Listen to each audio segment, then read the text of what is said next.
Hello, hello, hello, and good morning. My name is John Wright, and most people aren't.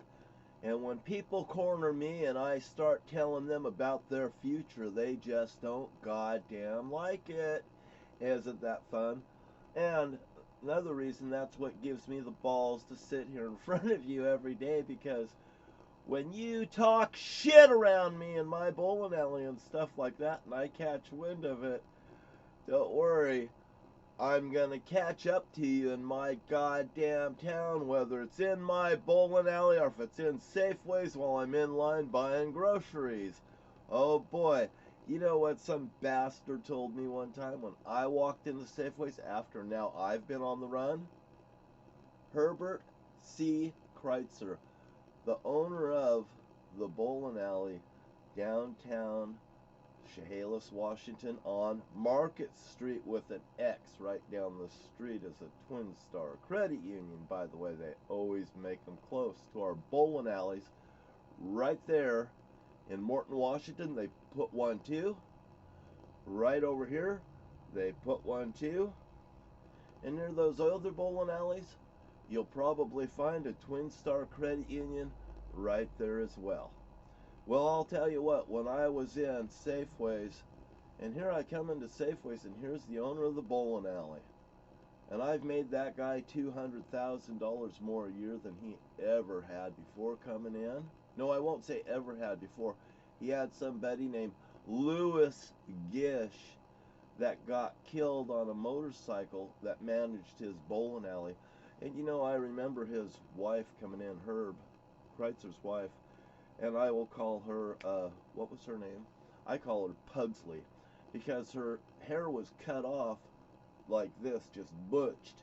She wasn't really an extremely good woman.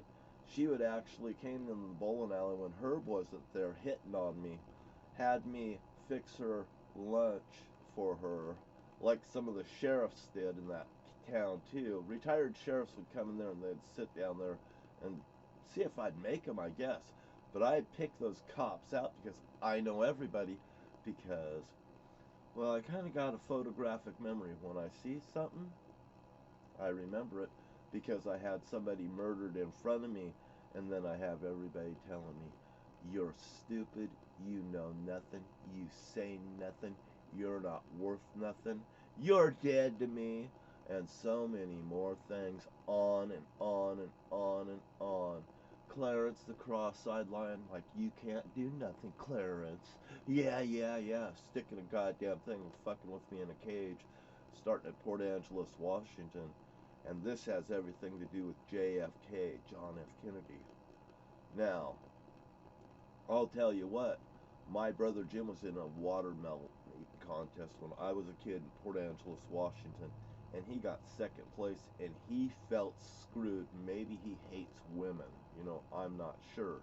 But I will tell you what happened after. I witnessed the parade just like everyone else, and they'll say, every family member will say, "Jimmy won that. He got screwed." Ben, you know what?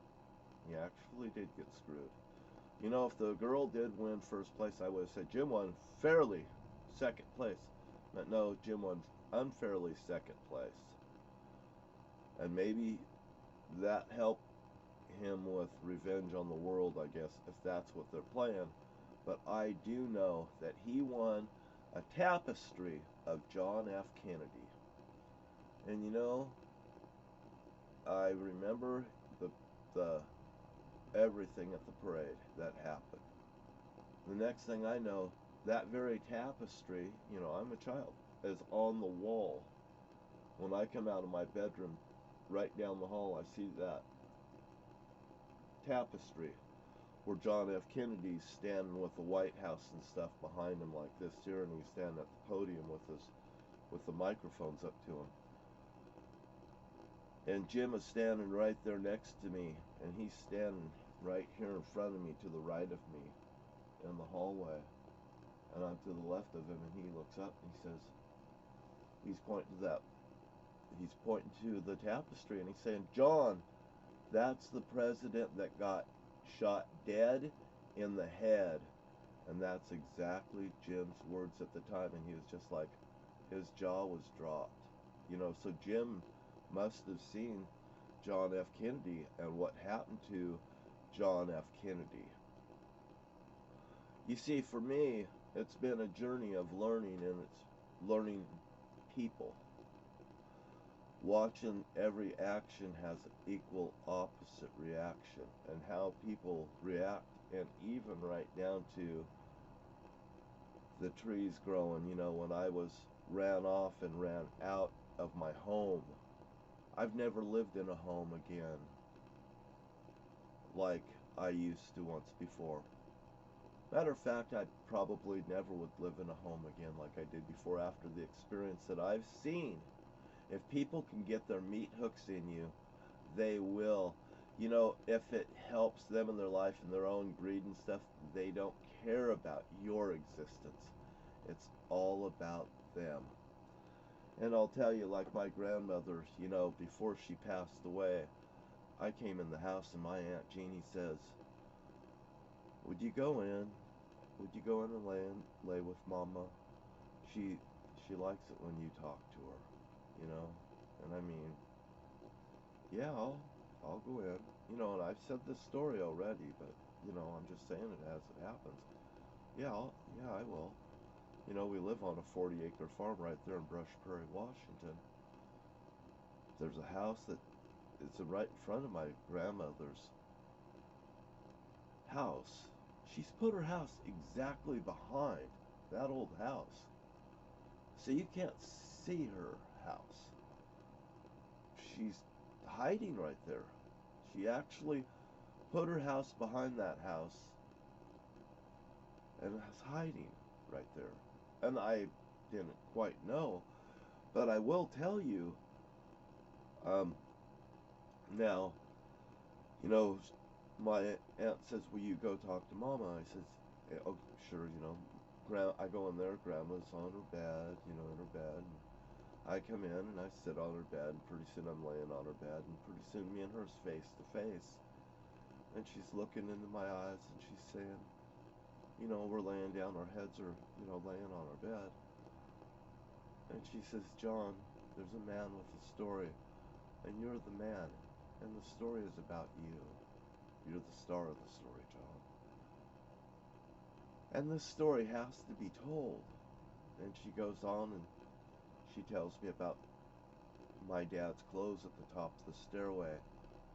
And she told me I had to tell him to get his clothes out of my house.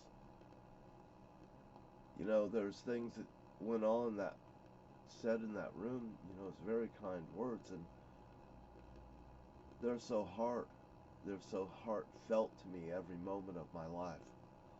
You know, she made me promise to her that I would tell the story. You know, when your 90-plus-year-old grandmother is telling you, "I'm a young woman in an old body," you know, she's telling me, "I've got a story to tell, John, but I want you to tell it. And the story must be told." And it was about my dad, and it was about my family, and it was about my mother and what they've been doing. And this very thing I picked up from my grandmother's desk, right there. And I've been looking through it ever since, at all of everything. After everything my family has done, and they went after me after murdering my best friend Terry Lance Shortridge on my bed. Lancer is the code name for John F. Kennedy. Each and everything they did up to Terry Lance Shortridge's murder was George and Marietta's influence on their children, of course, and also Jerry Wright and that Boy Scout, because my dad and Jerry ran around like that back and forth to Portland. You know, they orchestrated this on their own. Jerry and Dad was running around like two kids at one point. and they got goddamn over their fucking head, I think. I would assume that was it. On my, you know, on my thing like this, I would say they got in over their head and they could never get out. And you know, like the mob, once you're in, you can never get out. And the mob, it hides. Where is this mob? Well, the mob is the cop. Mobs, cops. You know, they're pretty much spelled the same way. Mob, it has an M or a W in it, like mom, like Marietta, like murder. You know, and it just goes on and on. But the stories that I tell about the Zodiac killer and my family, I rest assure you, I tell you the truth because I take great pride in telling the truth. And what you gonna do when John Wright runs wild on you? And I know that's one of those lines that Hulk Hogan would say, but it sure did fit the situation, and I'd actually look at him and tell him that very thing. So, what you gonna do when John Wright runs wild on you? I might beat you on the bowling lanes bowling. Why? I'm not even competing against you. When I bowl somebody on the bowling alley, I'm just trying to beat my best game. You're just something that's there too. You're trying to beat your best game. You're trying to beat my best game, but you couldn't beat my best game before you got here. So I guess you're eliminated before you ever got to bowl me. So I don't feel a threat from you on the lanes. And by the way, on the bowling lanes is the only thing that I found out was fair in life, because you gotta back up what you goddamn say. You know, if you can't do it, you can't spew it on the lanes. You see, that's why I loved bowling, because it was my own goddamn sport and I didn't have to depend on anybody to back me up. No, just like it has been, I've never had backup, and when I did have backup, they eliminated my backup. Why? Because two people would probably get their fucking heads together and start getting things right. You know, like I tell Ernie Toback over here, you know, Ernie's a great guy, but I will tell you, he's been influenced in such a way. But like I say, I've caught Ernie slip and say, I'm only trying to protect my wife. And I said, Ernie, I know, but I'm upright. And I said, Ernie, I know you're trying to protect your wife just like I'm trying to protect my sister. You know, I gave him a pat on the back and say, you know, if I get a whole bunch of money from this, I want to give you $10 million, Ernie. You know why? Because he stood up better than any brother and any family member ever did. And I'm right here allowed to be staying on his property. And you know, I'm thankful. No matter what, I feel that, you know, there's a conflict there because they know what they've been up to. The family knows what they've been up to, but they don't want to tell the truth. They will go to their death in truth. It's like they've signed a suicide pact with this Republican rats. Like Danny Johnson said to my dad coming down the bowling alley, when he come down, Zorge, Zorge, Zorge, and when he got to the bottom, you dirty rat, that's exactly where I thought I'd find you, in a basement. You know, Danny Johnson's sitting here telling me this. Zorge, Zorge, Zorge. Danny Johnson used to take me places, ask me questions and stuff about the bowling alley, tell me the finance to the bowling alley. He felt there was theft within the bowling alley, and I caught my brother Jerry inside the safe door, so he had the combination and could open the door, and I caught Jim and Jerry in the safe, and it's in my stories. Hey, good morning, my name's John Wright, and I just want to say thank you so much. Please support your president, and if you'd like to support me, I'd run for governor in Washington State.